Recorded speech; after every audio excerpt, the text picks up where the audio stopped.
This is Toby Love, formerly known as Southside. Just came home from the feds doing 13, man.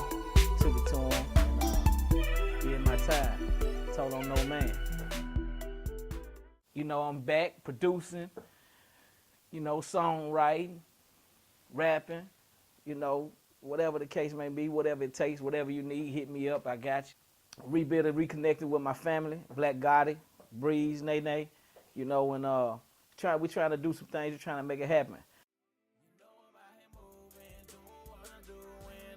Before I was incarcerated, I was working with the Mac E's, you know, Gangsta Black, Black Gotti himself, Chrome, you know, mess with the guys, you know, Killer Mike, Skinny Pimp, Gangsta Boo, got stuff, you know, the list goes on. If you in Memphis and you was doing something, you know we did something, you know.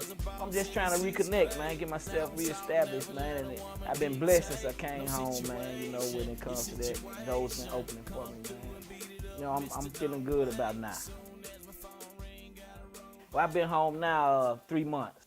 You know, getting readjusted to the world, you know, is easier when you already had yourself prepared for the world the whole time you've been gone. But it's hard in a sense because you're trying to be prepared for this world and living in another world, you know. That's a trying thing to make sure you stay who you are, stay sane, and come home, you know, a whole man. You know, you got a lot of cats that come home, and a lot of people don't know it. They, you know, come home, been sleeping with boys, and, you know, they done told on this person that did that, or been, not being the person that the people expect them to be. You know, it feels good to come home and carry my name. That's why I'm formerly Southside, because Toby Love has been through enough where he can be his motherfucking self. This avenue is not for fame or for the this or for that. It's for ways and the means to take care of my people. Man, I've been home 3 months. I got 200 tracks. I got a whole project done. When it comes to the work, when it comes to the industry or what we doing, man, I got a catalog already. That's all I've been doing is working, eating, sleeping, shitting that shit.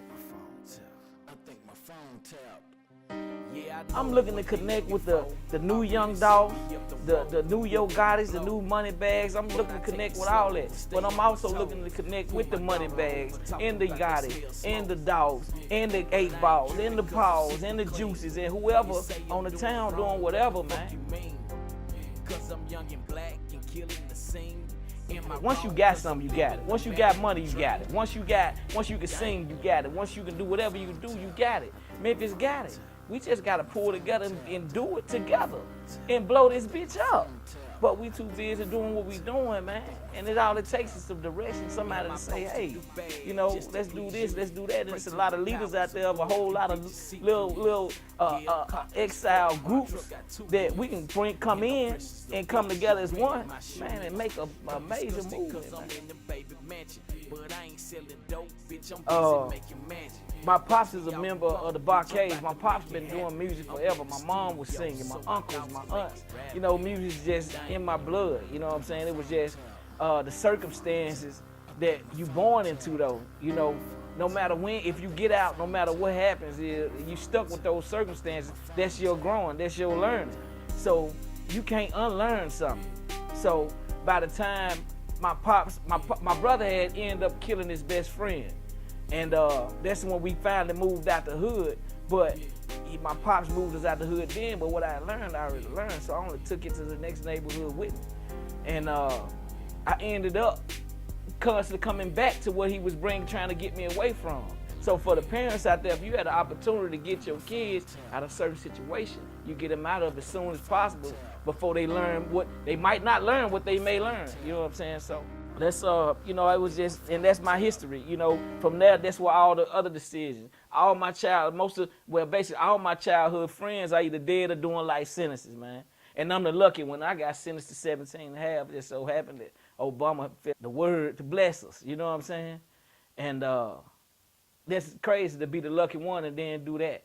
13 years in prison, you lucky. But I'd rather be the lucky one, you know? So it means I'm here for a reason. So I need to do what I need to do, man.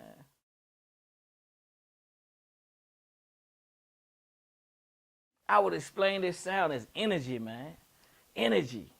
That's what it is. It's energy. When you hear it, when you know when everything needs energy to run, the washing machine, the batteries for your watch, you know what I'm saying? It has to be created. Energy has to be created.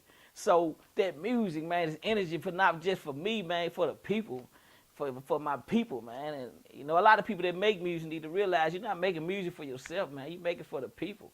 So if you make it for the people, you can't be selfish with it. And you can't be judging other people because they making music for the people. You just make your music. Let them do what he doing, get it how he get it. But I'm going to tell the truth. You know, and if you feel how you feel about mine, fine. But, you know, next man get his money how he please. I ain't into the beefing. I ain't into none of that. I'm just, man, making music, man. My story, I've been through enough to beef, so.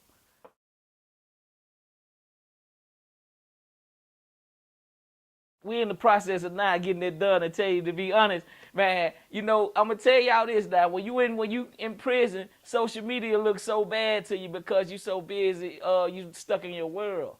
And when you see people just airing all their business out or just being a certain way with it, you scared of it because you don't really know. It's just like white folk being scared of black folk because that's all they know. That's all they was told was this. So that's how I am with the social media, you know what I'm saying? But we working on it now. My PR Bree, she working getting it together, man. Breezy, she working on me right now, man. So that's to let y'all know, fresh. So when y'all hear this shit, know that it's fresh, it's new. This ain't nothing that been sitting on the shelf and all that, man. So you got to be your own coach. You got to be your own leader. You know what I'm saying? You got to drive your own car. You know what I'm saying? And the most thing about driving, you ain't really driving for yourself because you confident in yourself. You driving for other motherfuckers. So know that your decision is your decision. I don't think there's no such thing as a mistake because anything that happens, you make a decision to do it. I made a mistake and spilled this water on you. Why? I made a mistake. I made a decision to turn this way to end up spilling the water on you. So being accountable for them decisions, man. And know this, when it comes to this killing and shit, if you don't feel like your life worth the little money or worth whatever it is that man, you want to take that man's life for, well, why you going to take his life for? Think about it. Sit back and think it over. And think about it and say, would I want a motherfucker to kill me over $1,500? Or would I would a motherfucker kill me over such and such? Think about it. And then, you know, that rational thinking helps us all, man. It's so many motherfuckers end up doing life sentences and shit that came in when they were 17 or not because they weren't thinking rational. But their decision that they made, they can't come back from it. So make sure you think about them decisions, youngsters. You know what I'm saying? And the thing is, I don't judge you. I fuck with you because I was you. You know what I'm saying? I was a young, wild motherfucker. Look, what you think they gave me 13 years for playing in the park? So the thing is, you live and you learn. Every lesson is a blessing, man. Be your own leader. Be your own coach. Drive your own car. And with that being said, I got to get back to the halfway house now.